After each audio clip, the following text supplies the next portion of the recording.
নমস্কাৰ, এটা নতুন ভিডিঅ'লৈ মই সংগীতাই আপোনালোক সকলোকে স্বাগতম জনাইছোঁ। আশা কৰোঁ ভিডিঅ'টো চাই আপোনালোক সকলোৱে ভাল পাব আৰু শেষলৈকে চাব বুলি আশা থাকিল।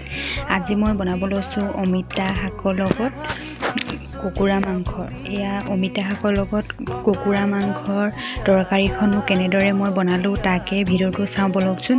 সকলোৰে হয়তো বনাই খাই পাইছে আৰু মইনো কেনেদৰে বনাইছোঁ তাকে ভিডিঅ'টো চাই যাওকচোন এবাৰ।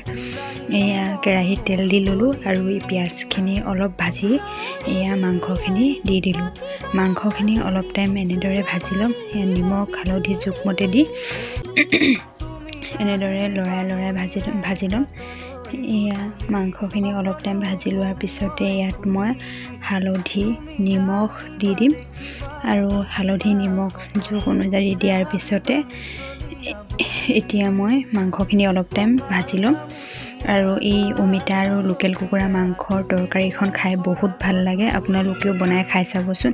আৰু খুব কম সময়ৰ ভিতৰতে বনাই খাব পৰা এখন তৰকাৰী। যিসকলে খাই পাইছে গম পায় কেনেকুৱা, আৰু যিসকলে খাই পোৱা নাই সিহঁতে এবাৰ বনাই খাই চাবচোন। এয়া মাংসখিনি অলপ টাইম লৰাই ভাজি লোৱাৰ পিছতে মই ইয়াত কাটি লোৱা অমিতা আৰু আলুখিনি দি দিছোঁ।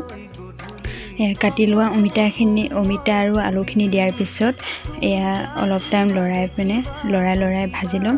এয়া অলপ টাইম লৰাই দিয়াৰ পিছতে এতিয়া ঢাকন মাৰি অলপ টাইম ঢাকি থৈ দিম আৰু অমিতাখিনি এনেদৰে ভাপতে অলপ সিজিবলৈ দিম।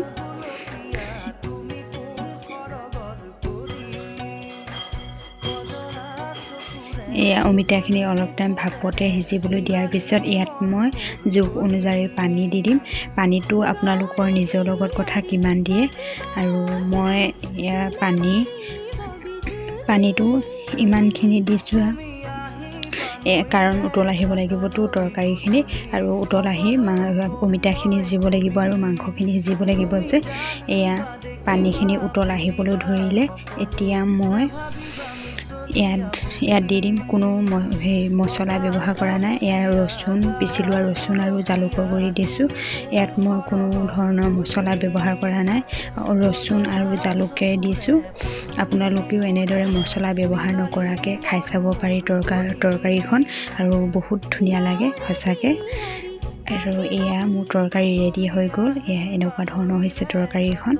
আৰু আজি ভিডিঅ'টো চাই কেনেকুৱা লাগিলে জনাবচোন দেই।